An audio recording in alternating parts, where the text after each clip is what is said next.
افسوسناک خبر سے آپ کو آگاہ کرتے ہیں، وابڈہ اہلکاروں کی غفلت نے ایک اور مسیحی کی جان لے لی۔ صدر کینٹ لاہور کا رہائشی، ایک محنت کش سنی صادق، 4 بچوں کا باپ، اپنی دیانتداری اور ذمہ داری کے باعث موت کی گھاٹی میں چلا گیا۔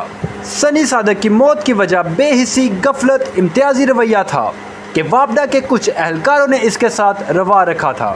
یہ واقعہ پنجاب سوسائٹی غازی روڈ کے قریب پیش آیا، جہاں ایک مسیحی شخص سنی کو بجلی بند کرنے کا جھانسا دے کر کھمبے پر چڑھا دیا۔ سنی صادق اپنے کولیگز کی بات مانتے ہوئے کھمبے پر چڑھ گیا۔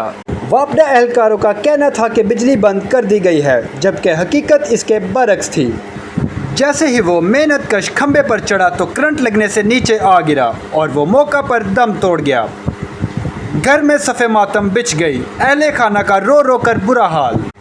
متاثرہ کے اہل خانہ اور اہل محلہ کی طرف سے قانونی کارروائی کی اپیل اور انصاف کا مطالبہ۔ معلومات کا قابل اعتماد ذریعہ CRC۔ جڑے رہیں CRC کے ساتھ۔